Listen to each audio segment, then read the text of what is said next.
తాకట్లో ఉన్న బంగారాన్ని విడిపించి ఆ రోజున మార్కెట్ ధర కట్టి మిగిలిన డబ్బును మీకు అందిస్తుంది కొమ్మూరి గోల్డ్. మనిషి అడవిలోని మృగాల నుంచి రక్షణకు ఊరిని నిర్మించుకున్నాడు. ఊరిలో కూడా అన్యాయం మాటున మృగాలు వేటాడితే న్యాయం కోసం తిరిగి అడవి బాట పట్టాడు. ఆ అడవిదారిలో వేసిన ప్రతి అడుగు నెత్తుటి మడుగై ఒక్కొక్క ఊరిని పోరాటాల పురిటిగడ్డగా మార్చింది. అలాంటి ఒక ఊరే శ్రీరామగిరి. ఈ కథ ప్రారంభమైంది అక్కడే.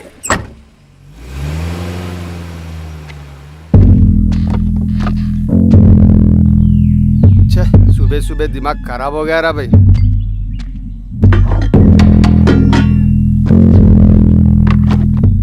ఒకటి తమ్ముడు ఏందన్నా పొద్దున్నే డ్యూటీ ఎక్కినావు? క్రికెట్ సీజన్ కదా తమ్ముడు. ఉదయం 6 గంటలైతే ఫోన్లు మాకీ కనెక్షన్ సరిగా లేదు, మాకీ కనెక్షన్ సరిగా లేదు సావా కొడుతున్నారు అనుకో.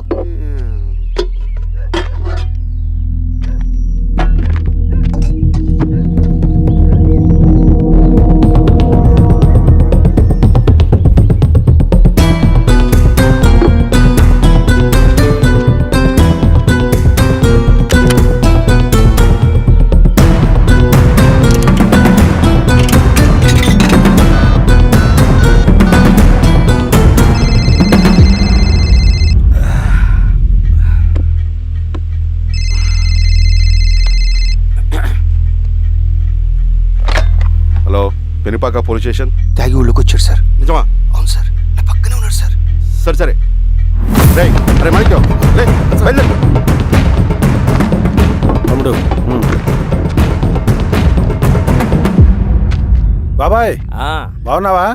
బాగున్నా. పెద్దోడు బాగున్నాడా? బాగున్నాడు. అవును బాబాయ్, మన ఊర్లో రైతు కూలీ సమస్య తీరిందా? లేదయ్యా. ఈ సమస్యను మనం త్వరగా తేల్చాలి బాబాయ్. ఏదో ఒకటి త్వరగా తేల్చండి అయ్యా. వస్తాను బాబాయ్, జాగ్రత్త. బాబు.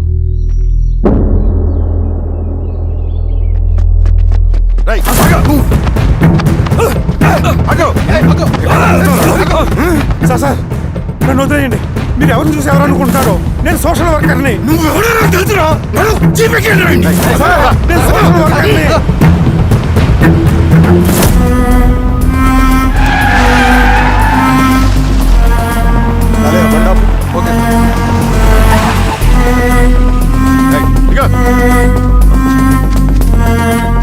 ఏంటి సార్ అడిగి ఆపారు? ఏం వీరస్వామి సార్, పోలీస్ స్టేషన్ లోనే ఎంక్వైరీ చేయాలని మన రూల్ ఉందా? అర్థమైంది సార్. రేయ్ తాడుపట్రా. సరే సార్, పదా.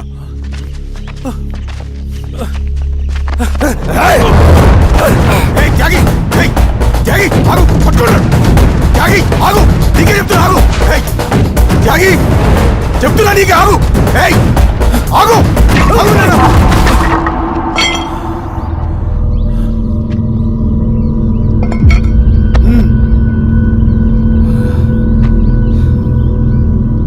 త్యాగి కట్టింది పడే చెప్తున్నా కదా. జీవితం ఉద్యమం కోసం, నా ఊపిరి సింగన్నకు అంకితం. లాల్ సలాం, విప్లవం వర్ధిల్లా.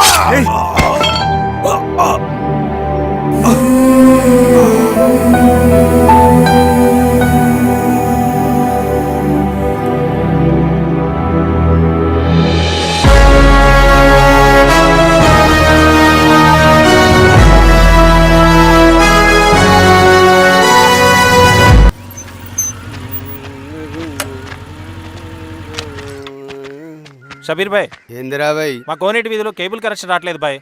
పొద్దునేందిరా భాయ్? లేదన్నా, మేము కొంచెం క్రికెట్ బెట్టింగ్ పెట్టుకున్నాం, కొంచెం వీలైతే చూడన్నా. నేను రాను పోరా భాయ్. అన్నా ఏందిరా?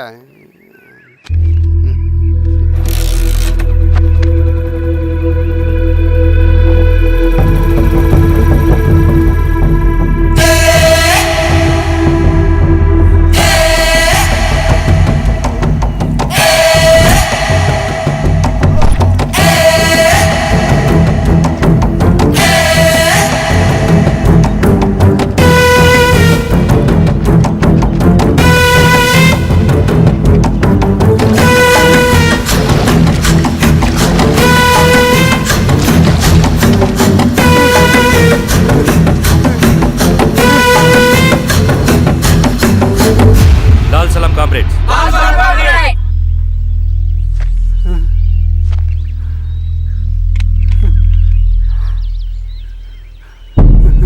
1,00,000 రూపాయలు సంపాదించడానికి ఎన్ని రోజులు పడుతుంది?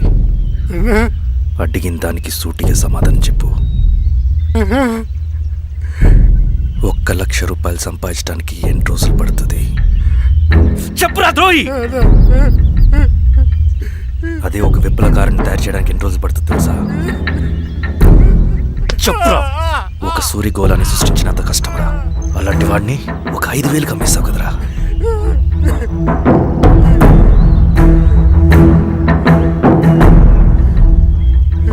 వీడు చేసిన తప్పుకి ఏంటి దండన?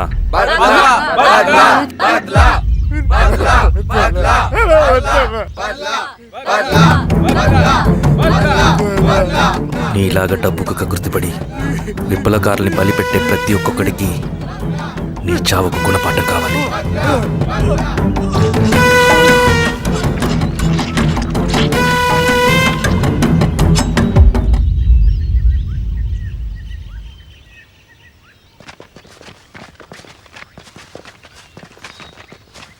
త్యాగి స్థానంలో మరొక వ్యక్తిని రిక్రూట్ చేయమని సెంట్రల్ కమిటీ నుంచి మెసేజ్ వచ్చింది.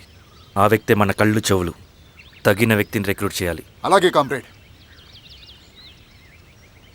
లాల్ సలాం.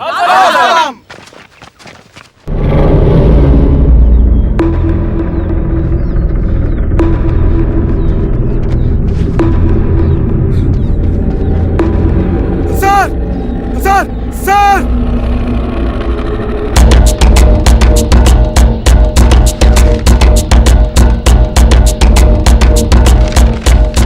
హెచ్చరిక. డబ్బులకు అమ్ముడుపోయే ఊరుకుక్కలతో విప్లవోద్యమాన్ని ఆపలేరు. ఆపాలని ప్రయత్నించే ప్రతి ఒక్కరికి ప్రజాకోట్లో ఇదే గతి పడుతుంది. ఇట్లు సింగన్న దళం.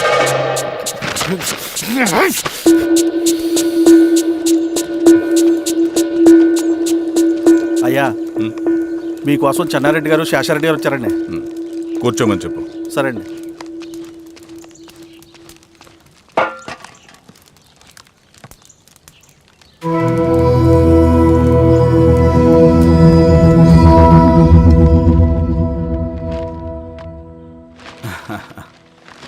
కూర్చోండి బాబాయ్. ఏంటి బాబాయ్ పొద్దున ఎలా వచ్చారు? అదే ఈశ్వరా, రైతు కూలీల విషయం. అవును బాబాయ్, ఈ విషయం పెద్దది కాకుండానే ఇక్కడే తుంచేయాలి. ఊళ్ళో అందరి సమస్య అదే ఈశ్వర. వాళ్ళు సరిగ్గా సమయం చూసి కూలీ రేట్లు పెంచమంటున్నారు. ఒక 5-10 అయితే మనకు పెద్దగా బాధ ఉండేది కాదు. ఏకంగా 50 రూపాయలు పెంచమంటున్నారు. ఇక మనకు మిగిలేదేంటన్నా?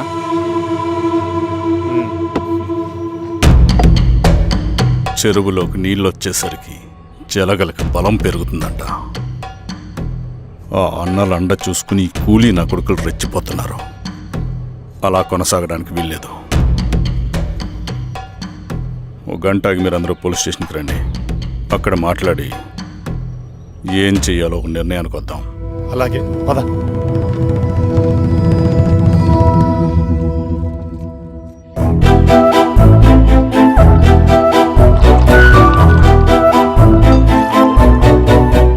బాబు సార్, స్టేషన్కి ఓ 10 టీలు త్వరగా పంపించు. Okay sir. Okay sir.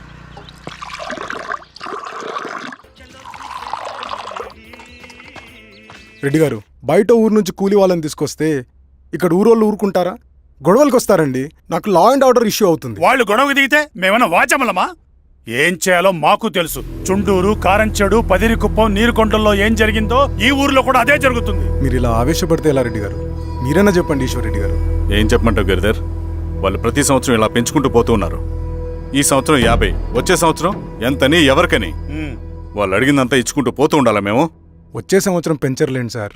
సరే, అలాగని వాళ్ళని రాసిమ్మని చెప్పండి, అప్పుడు చూద్దాం. వీరస్వామి, ఆ నరసింహ గారిని పిలు. సార్. నరసింహ గారు సార్ పిలుస్తున్నారు. నమస్తే సార్. నమస్తే, కూర్చోండి. Sir tea. నమస్కారం. నమస్తే సార్. టీ అందరికీ ఇవ్వు. చూడండి నరసింహులు గారు, మీరు అడిగింది ఇవ్వటానికి వాళ్ళు సిద్ధంగా ఉన్నారు. కానీ వచ్చే సంవత్సరం మీరు కూలీల రేటు పెంచబోమని హామీ ఇవ్వాలి. వచ్చే సంవత్సరం మిగిలిన వస్తువుల ధరలు పెరగవని మీరు హామీ ఇవ్వండి, అలాగే మేము ఇస్తాం. మేము అడిగింది మీ చేతిలో ఉంది, మీరు అడిగింది మాత్రం మా చేతిలో లేదు. వాళ్ళ చేతిలో ఉంది సార్, అంతా అన్నల చేతిలో ఉంది. సార్, వాళ్ళెవరో మాకు తెలియదు. మేమెవరి చేతుల్లో కీలువమనం కాదు. ఇది మా రైతు కూలీలందరం కలిసి సమిష్టిగా తీసుకున్న నిర్ణయం. చిన్న చిన్న అవసరాలకు అప్పులు తీసుకున్న పాపానికి మా భూముల్ని బలవంతంగా గుంజుకుని మా పొలాల్లో మమ్మల్నే కూలీలుగా మార్చారు వీళ్ళు. భూమి మాది, పని చేసేది మేము, పండించేది కూడా మేమే. అవన్నీ మీ పార్టీ మీటింగ్లో చెప్పుకోండి, వింటారు. కూలీ డబ్బులు ఇవ్వడం దయాధర్మం కాదు, మీకు తోచినంత ఇవ్వడానికి అది మా హక్కు. మేము అడిగింది న్యాయబద్ధంగా ఇవ్వకపోతే మీ పొలాల్లో ఒక గింజ కూడా రాలదు. పండిన పంటనంతా కాకులకి గద్దలకి వేసుకోవాల్సి వస్తుంది. ఇక దీని మీద చర్చ అనవసరం. వస్తాం. నరసింహులు గారు కొంచెం ఆగండి సార్, మీరేనా కొంచెం చెప్పండి సార్. కొవ్వెక్కిన ఎండ్రకాయ కన్నంలో ఇరుక్కుందంట. దాన్ని బయటికి ఎలా తీయాలో, కోసి కూర ఎలా వండుకోవాలో మాకు బాగా తెలుసు. పదండి బాబాయ్.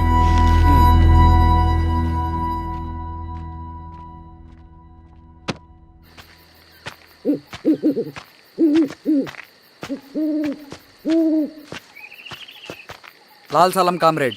లాల్ సలాం. ఇంత పొద్దున లేచారంటన్నా? విప్లవకారుల జీవితాలు ఇంతే కదా రవి. 15 ఏళ్ళుగా ఇదే జీవితమే కదా బతుకుతున్నాను. ఎటువైపు నుంచి ఎవడొచ్చి అటాక్ చేస్తాడో తెలీదు. పరిగెడుతూనే ఉండాలి. ఈ అడవిలో కడుపు నిండా తిండి, కంటి నిండా నిద్ర కూడా ఉండదు. ఒక్కొక్కసారి తాగడానికి చుక్క నీరు కూడా దొరకదు. 2 పుస్తకాలు, ఒక కిట్ బ్యాగ్, అందులో 2 జతలు, ఒకటి ఒంటి మీద, ఇంకోటి దండం మీద. ఇవే మనకున్న ఆస్తి. ఒక్కొక్కసారి ఇవి కూడా ఉండవు. బార్డర్లో సైనికుడు లాంటి వాడే అడవిలో విప్లవకారుడు కూడా. ఇదంతా జనం కోసం, వాళ్ళ బతుకుల్లో వెలుగు కోసం. సరే, ఏం సమాచారం? కూలీ రేట్లు పెంచే విషయంలో భూస్వాములు చాలా పట్టుదలగా ఉన్నారన్నా. కానీ మన నరసింహులు నన్ను ఒప్పుకోలేదు. మీటింగ్ అయ్యాక వెళ్తూ కోపంగా ఏదో మాట్లాడారన్నా. నాకెందుకు అనుమానంగా ఉంది. కీడు తలపడితే ఎక్కువ నష్టం వాళ్ళకే రవి. కానీ మధ్యలో రైతు కూలీల పరిస్థితి ఏమైపోతుందని ఆందోళనగా ఉందన్నా. చదరంగంలో నిలబడ్డాక చావుకి వెరవకూడదు రవి. ఇన్నాళ్ళు వాళ్ళు ఇచ్చిన పావలాకి 10 పైసలకి కూలి చేశారు. వాళ్ళ జీవితాలు బాగుపడాలంటే మనం ఎత్తిన పిడికిని దించకూడదు. సరే అన్నా. స్వామి, ఎలా ఉన్నారు ఊళ్ళో అందరూ? అందరూ బాగున్నారమ్మా. కోతలు కొయ్యలేదేంటి? ఊళ్ళో కూలి రేట్ల కోసం గొడవ నడుస్తూనే ఉందమ్మా. అడిగినంత ఇవ్వాల్సిందేనని కూలీలు, నచ్చినంత ఇస్తామని రైతులు. ఎవరు రేటు తేగట్లేదమ్మా. ఈ ఇష్యూలో అన్నలు ఇన్వాల్వ్ అయ్యారా? వాళ్ళు వెనక లేకుంటే ఈ కూలి చేసుకునే వాళ్ళకి ఎక్కడి నుంచి వచ్చినాయి అమ్మా ఎన్ని గుండ్లు? ఇచ్చింది పుచ్చుకుంటమే తప్ప ఏనాడన్నా ఇంత కావాలని అడిగారా వీళ్ళు? పోనీలే, ఇన్నాళ్ళకైనా వాళ్ళకేం కావాలో నోరు తెరిచి అడగగలుగుతున్నారు. సంతోషమేగా. తీసుకుని మీదటైనా జాగ్రత్తగా ఉంటుంది.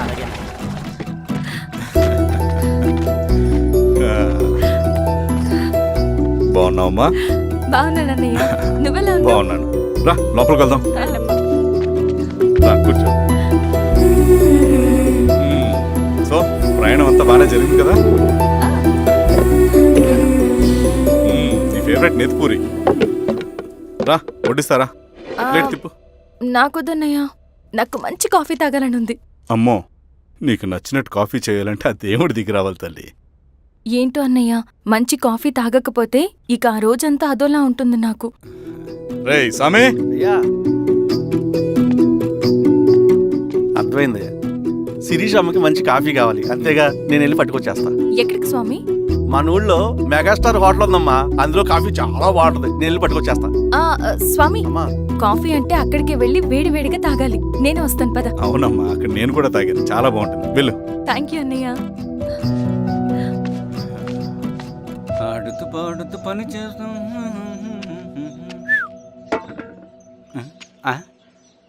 ఏంది మీ పిల్లగాడికా? అవును. ఒకసారి పెట్టుకొని చూస్తా. పెట్టుకో.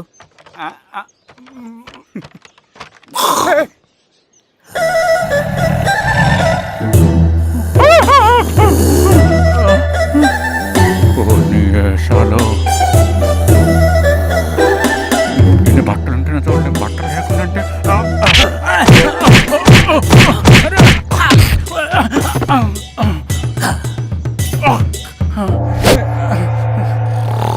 చంపేస్తా, నీకు దండ పెడతా.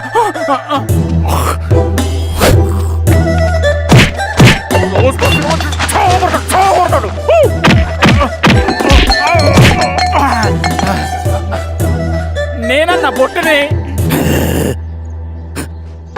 ఏందన్నా చంపుతాయంది. ఏ ఆపండి, ఆపండి. ఆపండి. ఏయ్, ఆపండి. రాత్రి దొంగ సినిమా చూసాడమ్మా, పొద్దున్న నేను పొలాన్ని కొంచెం చంపేస్తాడమ్మా. రేయ్ మేడం మంచి కాఫీ పెట్టు ఎలా అరే, మేడమా? ఆ, అయితే మేడంకి స్పెషల్ కాఫీయా? ఓకే. అమ్మా ఆడికి చిరంజీవి ఇచ్చి పిచ్చా? కాదమ్మా ఫ్యాను రండమ్మా కాఫీ తాదు కానీ కూర్చోండి అమ్మా. ఏంటి స్వామి ఇతను? చాలా మంచోడమ్మా, మెగాస్టార్ సినిమాలు చూసిన వాళ్ళు అయిపోతాడు. స్వామి, అమ్మా ఈ కాఫీ నేను ఎక్కడో తాగాను. మేడంకి స్పెషల్ కాఫీయా? ఏయ్, చూచి. మళ్ళీ అక్కడికా? పద మేడం మందులు రాసుకో కాఫీ. చూచి. Thank you. పద కూర్చో. బా.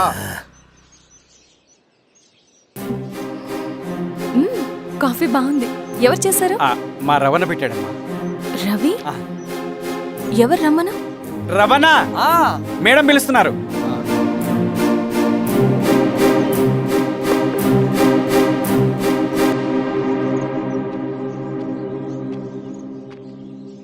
ఇతనే రవణ.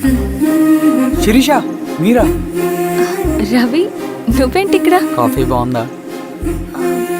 చాలా. అది కాదు రవి, నువ్వు ఇక్కడ.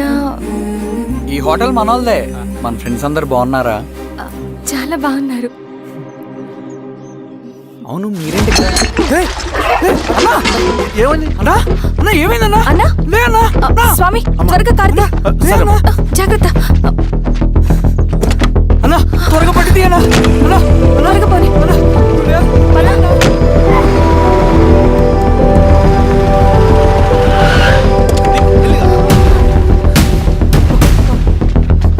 డాక్టర్ డాక్టర్, డాక్టర్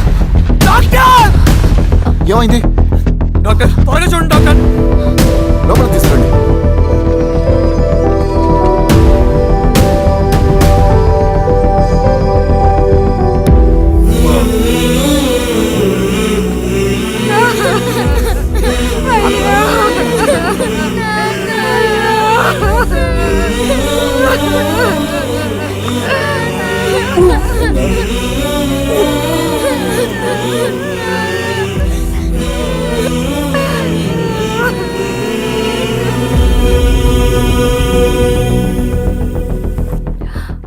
ఎలా ఉంది డాక్టర్? డాక్టర్ చనిపోయాడమ్మా.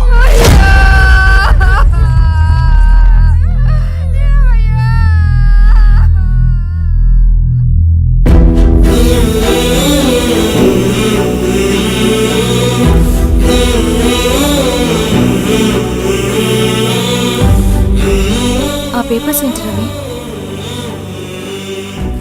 అతని భూమికి సంబంధించిన పేపర్స్. ఒక సంవత్సరం నుంచి ఈ పేపర్స్ పట్టుకుని ప్రతిరోజు ఎంఆర్ ఆఫీస్ చుట్టూ తిరిగేవాడు. భూమిని తాకట్టు పెట్టి అప్పు తీసుకున్న పాపానికి టైంకి వడ్డీ కట్టలేదని అప్పిచ్చిన ఆ దొర ఎంఆర్ఓ ఆఫీస్లో లంచం ఇచ్చి భూమిని తన పేరు మీద రాయించుకున్నాడు. ఈ ఎంఆర్ఓ ఆఫీస్లో ఎవరు నిజాయితీగా పనిచేయట్లేదండి. చెట్టు కట్టి నరకాలు ఒక్కొక్కడిని. నరికేయడమేంటి రవి? నువ్వు కాగితం మీద ఒక బొమ్మ గీస్తావు, ఒక చోట సరిగ్గా రాదు, ఏం చేస్తావు? ఎరేజర్తో సరిచేస్తావా, లేకుంటే ఆ పేపర్ని చింపేస్తావా? మరి మనుషుల విషయంలో ఎందుకు రాదు ఆ ఆలోచన?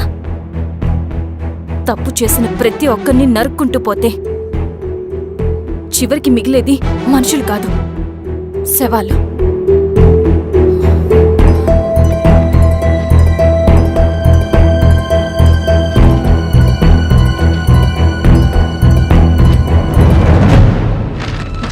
పదరవి రా.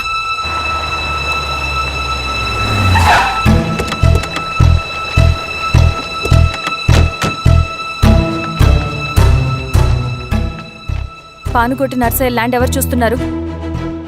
మీరెవరు? ఇదిగోండి అప్లికేషన్. ఇది డిస్ప్యూట్ ల్యాండ్, ఎవడేం చేయలేడు. నీ నిర్లక్ష్యం, నీ లెక్కలేనితనం వల్ల ఒక నిండు ప్రాణం పోయింది. ఒక కుటుంబమే రోడ్డు మీద పడింది తెలుసా? ఏంటమ్మా గొడవ?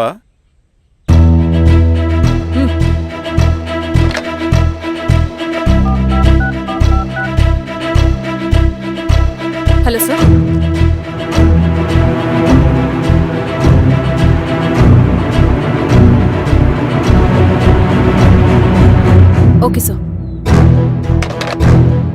You are dismissed. ప్యూన్, నేను ఒక పేపర్ ఇస్తాను, అది కలెక్టర్ గారికి ఫ్యాక్స్ చేయి. అలాగే మేడం. ఎవరమ్మా మీరు? ఈ ఊరికి కొత్తగా వచ్చిన ఎంఆర్ఓ.